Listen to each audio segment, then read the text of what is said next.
इंद्राणी मुखर्जी, जो एक media tycoon Peter Mukherjee की वाइफ थी, लोग जिसे मोस्ट पावरफुल बिजनेस वुमेन भी कहते थे और कुछ लोग उसे मर्डरर भी कहते थे, क्योंकि उससे जुड़ी एक ऐसी कहानी सामने आई जिसने पूरे देश को हिला कर रख दिया। इस कहानी में ऐसे ऐसे किरदार शामिल थे कि जब उनके खुलासे हुए तो लोगों को यकीन कर पाना मुश्किल हुआ। High profile arrest, money, power, media, प्यार, रिलेशनशिप, इन सब में उलझी हुई ये कहानी है शीना बोरा मर्डर केस। तो क्या है शीना बोरा मर्डर केस? उसे किसने मारा और क्यों मारा? आइए इस वीडियो से जानने की कोशिश करते हैं। तो इस कहानी की शुरुआत होती है जून 2015 को, जब मुंबई पुलिस कमिश्नर राकेश मारिया के पास एक कॉल आता है। सामने से एक लड़की बात कर रही थी। वो कहती है कि शीना बोरा नाम की एक लड़की पिछले 3 साल से गायब है। ना उसे किसी रिश्तेदार ने देखा, ना वो किसी दोस्त से मिली और ना ही किसी ने उसे देखा है। उसका मर्डर हो चुका है और उसका मर्डर किसी और ने नहीं, उसकी माँ इंद्राणी मुखर्जी ने किया है। आप इसकी जांच कीजिए। यह कहकर वो लड़की फ़ोन काट देती है। अब राकेश मारिया उस कॉल की सच्चाई जानने के लिए सबसे पहले इंद्राणी मुखर्जी के बारे में पता करते हैं। तो उन्हें पता चलता है कि इंद्राणी मुखर्जी एक बहुत बड़े मीडिया टाइकून पीटर मुखर्जी की वाइफ है और वो वर्ल्ड की top 50 most powerful business women की लिस्ट में भी रह चुकी है। तो इतनी जानकारी से ये तो तय था कि ये एक हाई प्रोफाइल केस है। राकेश मारिया ने इस हाई प्रोफाइल केस को एक सीक्रेट रखा था। उन्हें पता था कि सिर्फ एक फ़ोन कॉल के बिना पर हम किसी को भी अरेस्ट नहीं कर सकते या उनसे पूछताछ नहीं कर सकते। तब उन्होंने अपने सबसे भरोसेमंद सहकर्मी को इस केस पर लगाया। अब पुलिस ने इंद्राणी मुखर्जी पर नज़र रखना शुरू कर दिया था, पर 2-3 महीने हो गए थे, उनके हाथ कुछ भी नहीं लगा था। पुलिस बिना इंद्राणी मुखर्जी और पीटर मुखर्जी से पूछताछ किए अंदर की बातें नहीं जान सकती थी। तो पुलिस इस उलझन में थी कि आखिर करे तो क्या करे। उन्होंने आसपास की पुलिस स्टेशन में जांच की कि कहीं 3 साल पहले कोई मिसिंग कंप्लेंट तो नहीं आई थी, पर उन्हें वहाँ भी कुछ नहीं मिला। फिर एक दिन पुलिस को इंद्राणी के ड्राइवर श्यामवर पिंटू राम राय के बारे में पता चलता है। 21 अगस्त 2015 को उसे अवैध हथियार रखने के जुर्म में अरेस्ट कर लिया जाता है। उसने पहले तो शीना बोरा के बारे में कुछ नहीं बताया, पर जब उसकी पुलिसिया अंदाज में पूछताछ हुई तब उसने शीना बोरा की हत्या का खुलासा कर दिया। उसने बताया कि उसने इंद्राणी और इंद्राणी के एक्स हस्बैंड संजीव खन्ना के साथ मिलकर इस हत्या को अंजाम दिया था। फिर उन्होंने लाश को मुंबई से दूर रायगढ़ के जंगलों में जला दिया और लाश का कुछ हिस्सा दफन कर दिया। अब मुंबई पुलिस उस ड्राइवर को रायगढ़ के जंगलों में ले गई। वहाँ से उन्होंने लाश के बचे कुछ अवशेष बरामद किए और उन्हें फॉरेंसिक टीम के पास जांच करने के लिए भेज दिया। मुंबई पुलिस के पास काफ़ी सबूत थे कि वो इंद्राणी मुखर्जी को अरेस्ट कर सके और फिर 25 अगस्त 2015 को मुंबई पुलिस इंद्राणी मुखर्जी को अरेस्ट कर लेती है। और अब इंद्राणी मुखर्जी से पूछताछ की गई तो कई सारी चीज़ें सामने आई जिसने सबको हैरान करके रख दिया। अब जो कहानी सामने आई वो मैं आपके सामने रखता हूँ। इंद्राणी मुखर्जी का जन्म 1972 में गुवाहाटी, आसाम में हुआ था। 1986 में उनकी मुलाकात सिद्धार्थ दास से होती है। बाद में वे दोनों लिव इन रिलेशनशिप में रहते हैं। 1987 में उनको एक बेटी होती है, उसका नाम वो शीना रखते हैं। 1988 में उनका एक बेटा होता है, उसका नाम वो मिखाइल रखते हैं। फिर 1990 में इंद्राणी अपने बच्चों को अपने माता पिता के पास छोड़ देती है और कंप्यूटर की पढ़ाई करने के लिए कोलकाता चली जाती है। वहाँ उसकी मुलाकात संजीव खन्ना से होती है। 1993 में इंद्राणी संजीव खन्ना से शादी कर लेती है। फिर 1997 में उनकी विधि नाम की एक बेटी होती है।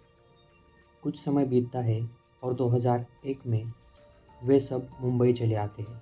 मुंबई आने पर 2002 में इंद्राणी मुखर्जी की मुलाकात पीटर मुखर्जी से होती है और उनमें प्यार हो जाता है। 2002 में ही इंद्राणी संजीव को डिवोर्स देके पीटर मुखर्जी से शादी कर लेती है। अब इधर कुछ समय बीतता है। उसके पहले 2 बच्चे शीना और मिखाइल अपने नाना नानी के पास रह रहे थे और उसकी बेटी विधि, जिसका बाप संजीव था, वो इंद्राणी और पीटर मुखर्जी के साथ रहने लगी थी। इंद्राणी ने शीना और मिखाइल की सच्चाई पीटर मुखर्जी से छुपाई थी। उसने शीना और मिखाइल को मुंबई आने से मना किया था। फिर एक दिन शीना मुंबई पहुंच जाती है। जब वो इंद्रानी और पीटर से मिलती है तब इंद्रानी पीटर से कहती है कि ये मेरी बहन है। शीना फिर उनके साथ ही रहने लगी थी। पीटर मुखर्जी को पहले बीवी से 2 बच्चे थे, राबिन और राहुल। एक दिन राहुल की मुलाकात शीना से होती है। राहुल को लगता है कि शीना इंद्रानी की बहन है। फिर कुछ दिन बीतते हैं और उनकी मुलाकात होती रहती है। जब ये मुलाकातें बढ़ने लगती है तब शीना और राहुल एक दूसरे से प्यार करने लगते हैं। और असल में ये रिश्ता तो सौतेले भाई बहन का था, पर राहुल इससे अनजान था और शीना को सब पता था। ऐसे ही कुछ दिन बीतते हैं। फिर कुछ दिन बाद इंद्रानी को भी ये बात पता चलती है कि राहुल और शीना एक दूसरे से प्यार करते हैं, पर इंद्रानी इस रिश्ते से खुश नहीं थी। वो इन दोनों को विरोध करती है और दोनों को आपस में मिलने से मना करती है। इधर पीटर मुखर्जी को लगता है कि शीना इंद्रानी की बहन है, वो राहुल से प्यार करती है, तो इसमें कोई बुराई नहीं है, क्योंकि हाई प्रोफाइल सोसाइटी में ये सब चलता है। पर इंद्रानी का इस बात पर सख्त विरोध था।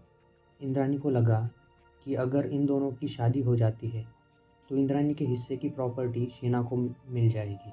फिर उसने सोच लिया था कि वो शीना को रास्ते से हटा देगी, क्योंकि ना रहेगा बांस ना बजेगी बांसुरी। इंद्रानी ने शीना के मर्डर का पूरा प्लान बना लिया था। इस प्लान में उसने उसके ड्राइवर शामवर और उसके पूर्व पति संजीव खन्ना को भी शामिल किया था। और सीबीआई के मुताबिक पीटर मुखर्जी को भी इस मर्डर की जानकारी थी। अब तारीख आती है 24 अप्रैल 2012 की, जिस दिन उन्होंने इस हत्या को अंजाम दिया था। उस दिन इंद्रानी शीना को फ़ोन करती है और उससे कहती है कि मैं राहुल और तुम्हारे रिश्ते के बारे में बात करना चाहती हूँ। हम बैठकर जो भी हमारे बीच मनमुटाव थे उन्हें दूर करना चाहती हूँ। और शीना इस झांसे में फंस जाती है। इंद्रानी शीना को एक जगह मिलने बुलाती है।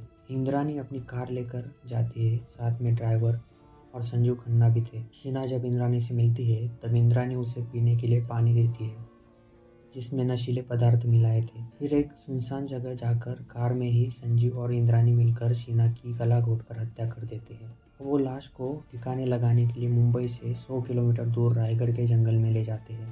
पहले वो लाश को जलाने की कोशिश करते हैं, पर बाद में वो उसे दफना देते हैं। पर अंधेरे में लाश के कुछ टुकड़े वहीं पर ही पड़े रह जाते हैं और कुछ दिनों बाद वो लाश के टुकड़े रायगढ़ की पुलिस को मिलते हैं। पर लाश की शिनाख्त न होने के कारण रायगढ़ पुलिस उन टुकड़ों के सैंपल लेकर उनका अंतिम संस्कार कर देती है।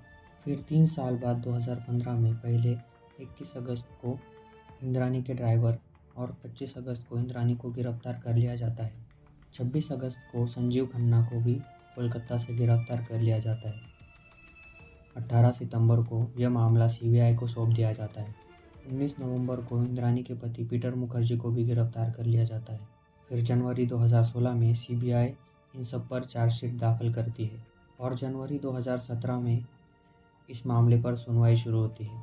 अदालत इंद्रानी, पीटर और संजीव खन्ना पर शीना बोरा की हत्या के अलावा साजिश, अपहरण, सबूत नष्ट करना और झूठी जानकारी देने के आरोप लगाती है। और एक तरफ इंद्रानी का ड्राइवर सरकारी गवाह बन जाता है। 4 अक्टूबर 2019 को पीटर मुखर्जी और इंद्रानी का जेल में ही डिवोर्स हो जाता है। 20 मार्च 2020 को सबूतों के अभाव में पीटर मुखर्जी को जमानत पर रिहा कर दिया जाता है और 18 मार्च 2022 को इंद्रानी मुखर्जी को भी गिरफ्तारी के 7 साल बाद जमानत मिल जाती है। इस केस में लेटेस्ट अपडेट ये है कि इंद्रानी ने यह दावा किया है कि उसके एक दोस्त ने शीना बोरा को गुवाहाटी में एयरपोर्ट पर देखा है और वो जिंदा है।